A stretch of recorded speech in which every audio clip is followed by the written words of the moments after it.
Assalamu alaikum. My name is Shujaat Ali Khan. I am a retired military officer. I am 75 years of old and now living on a farmhouse outside Islamabad.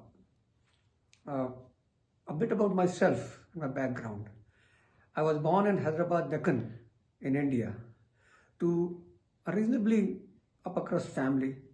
My grandfather was a judge of the Supreme Court of Hyderabad. My maternal great-grandfather was the commander of the Nizam's bodyguard. My grandfather retired as a captain on after an interesting incident in which he was a captain about 30 years old. He was a hot-headed young man. He came late on parade one day and his commanding officer chided him for that. So he took off his belt to strike him. Anyway, he was stopped by other officers and was facing a court-martial. His father, my great-grandfather, exercising his influence with the Nizam since he was his commander of the bodyguard, requested that he be pardoned and discharged from the army. And subsequently, my grandfather, at the age of 30 years, retired with full honors and full pension and never did any ounce of work in his life till he died at 90 years of age. Primarily because my grandmother, my maternal grandmother, was a fairly affluent woman and so my grandfather didn't really have to work. So we migrated to Pakistan in 1956 and settled down in Karachi. I went to one of the best schools, in fact the best school in Karachi, that is Habib Public School. Subsequently, at 18 years of age, I joined the military.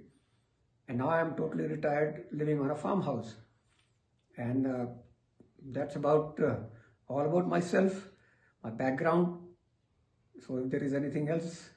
Would you have any more stories from your grandfather and the Nizam of Hyderabad? Something about the pension or what kind of gentleman he was? Any stories that have... My family, as I said, my grandfather on the paternal side was a judge of the Supreme Court of Hyderabad. His wife, my grandmother, was a distant cousin of the Nizam. And obviously, they were well connected, and so they were living an upper crust life at that time. My father, though, was an architect. He became, after graduation, he actually became a diploma architect. He did not go to attend the architectural school that was for 4 years in Bombay.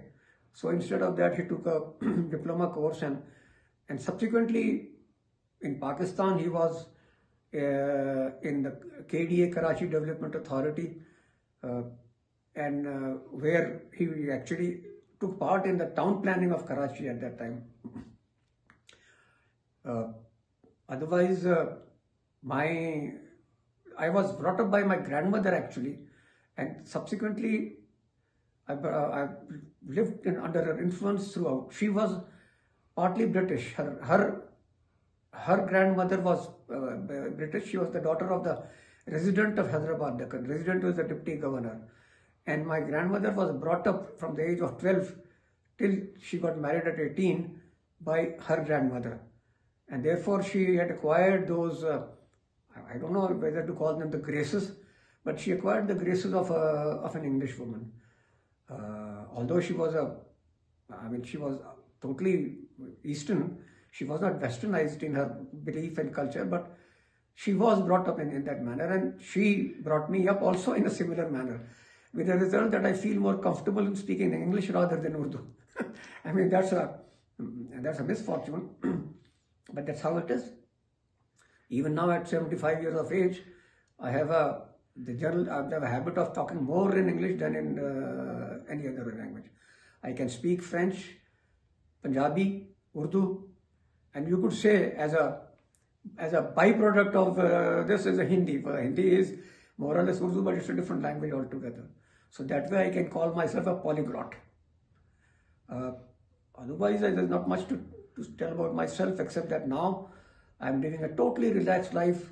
I have 4 dogs and I do a bit of gardening. And I used to earlier, I had a swimming pool. I used to swim a lot, but now because of a back problem, I have given up I've given up most of my physical activities. So that's how it is. And that's how I'm living. Thank you, General Saab, for your time. Thank you so much. Thank you.